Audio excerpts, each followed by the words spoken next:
So yeah, but hard, that's good enough. Yeah, that's kind of what you want. What we're doing is we're putting this on the kick, right?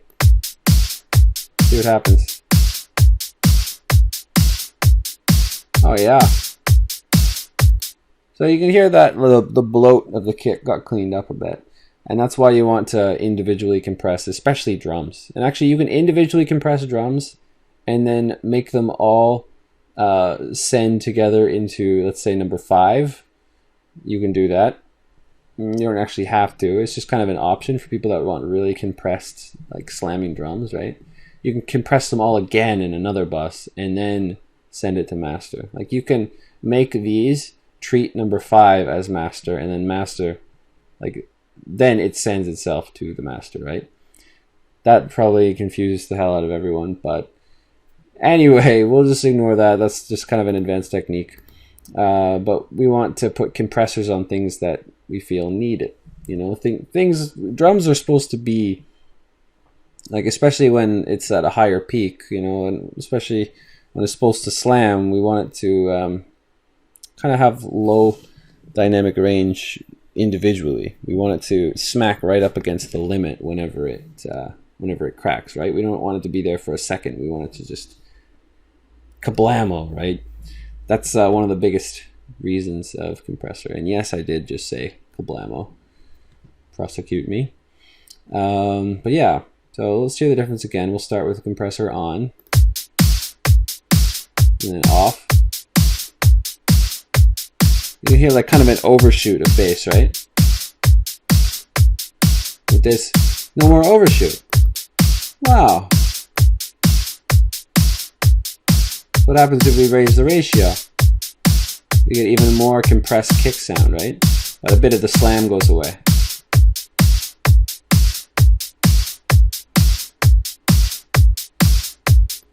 The gain correction makes the slam even harder.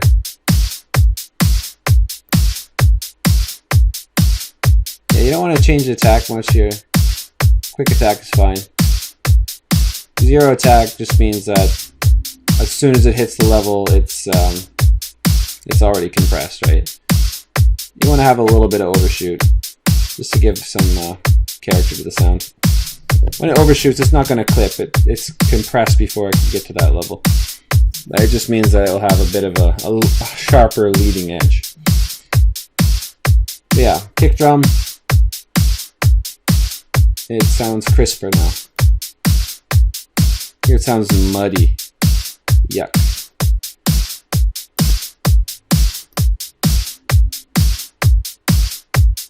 See, compressor really adds its value. Another thing you want to compress is a snare. Mainly snare and kick drum are the things that you need to compress, because if you don't, then they just sound wimpy and they don't cut through the mix at all, right?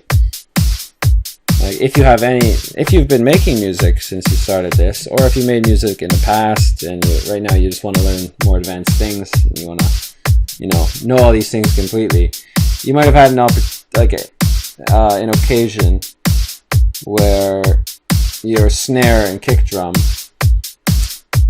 you can't hear them through the rest of the song, Sometimes it happens where suddenly your kick drum and snare disappear. You can't hear them, right? And one of the culprits, as well as like poor mixing, or not being mixed yet, so the volume levels aren't correct and all that stuff. One big thing is that it's a lack of compression. It doesn't slam up against that limit fast enough. It's not quite right, So it can't cut through the mix. It can't overpower the other sounds at all. So I'm going to crank up the ratio a bit. I think snare doesn't need to be compressed quite as much, or else it sounds weird. So let's hear what this sounds like anyway.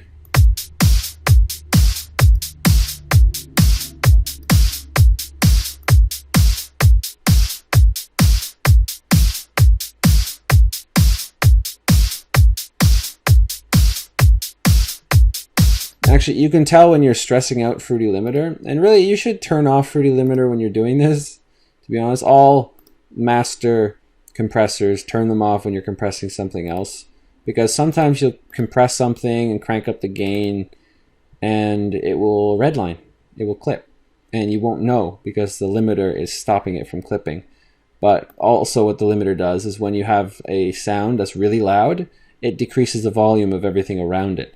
So instantly you have something that's completely overwhelming the mix, and you try so hard to fix it and it takes so long, right? When really you could just turn off the equalizer and make sure that nothing's redlining, and when you play it you'll have no problems.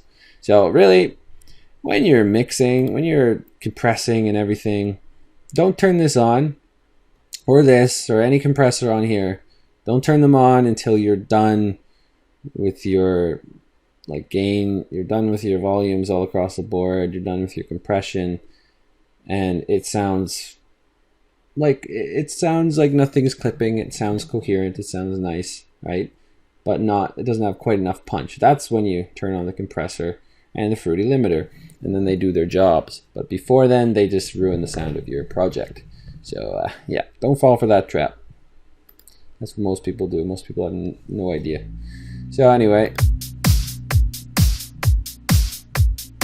as you can see, we're not really going over.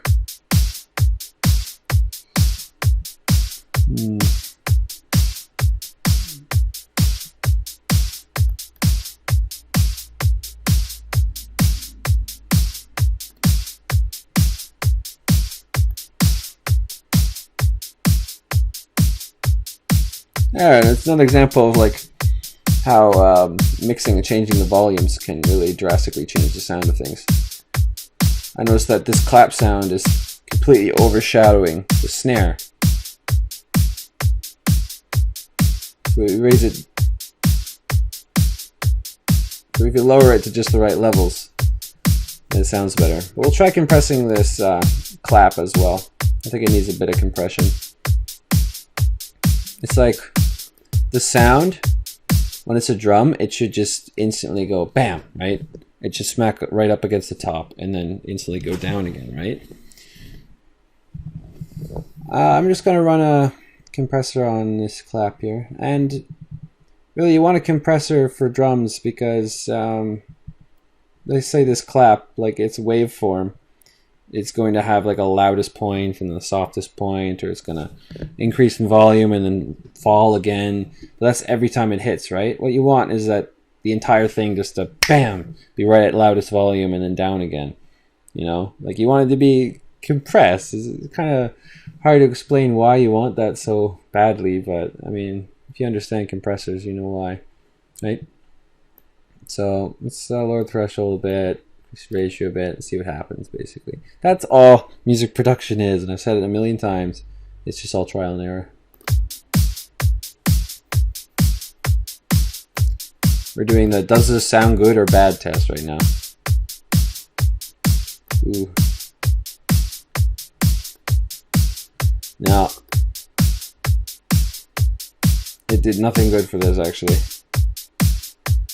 I think the clap is only good as a highlight, because the clap doesn't even sound like a damn clap, and it never did.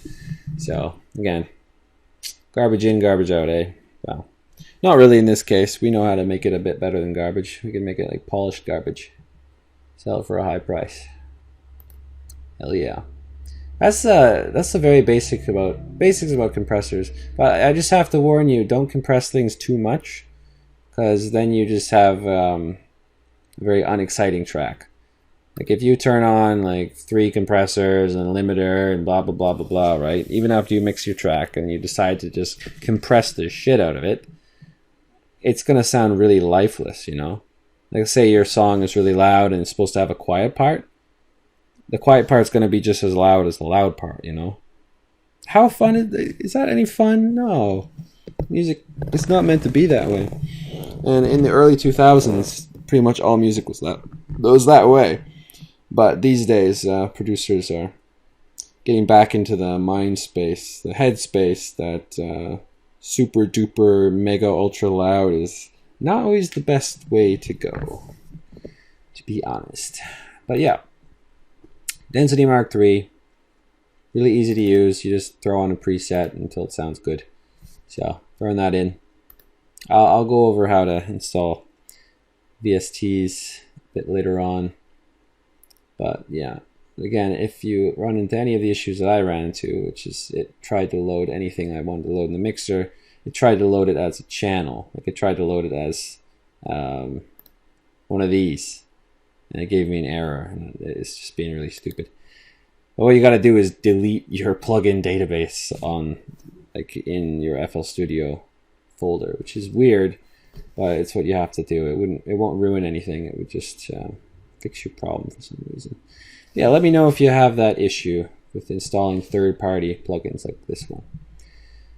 But yeah, anyway, with everything enabled here, let's see what it sounds like.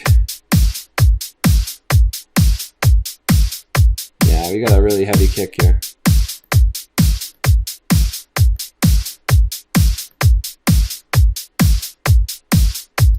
Honestly, turning down the kick ruined everything, because then different other parts in the drum beat get accentuated, and it throws off the balance. Like I bounced it, and then just turning down the kick drum, even if you feel there's a bit too much bass, totally unbalances it. So it is just a balancing act. It's even called balancing, like changing the volumes of everything. If you change one volume, one key point in your mix, you turn it down or up, it throws everything off. Like, at least when you have a really well put together, coherent mix that you worked hard on, right? One little thing can throw it all off. And I've had occasions where I've like prototyped 20 or more times, just changing knobs, just mixing slightly differently. And I tried it 20 times. It was just number 7 that sounded the best. And I lost the project file for number 7. So complete mystery what I changed and what made it different. Yeah, well, there would be a dedicated video to mixing. This is all just kind of foreshadowing, because compression and EQ and gain control here is all part of mixing. It's all part of making all the sounds you've thrown onto the page sound decent together. That's what mixing is. Yeah, that has been about the compressor. If you really need a compressor, just try out Fruity Compressor. Mess with the ratio. You know, if you want really high compression, you never want it that high. Say high compression would be like 17 tops. It's still too high.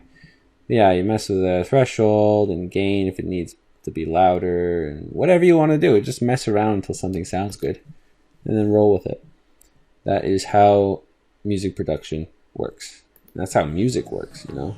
Music can't be forced. It just has to kind of come out naturally.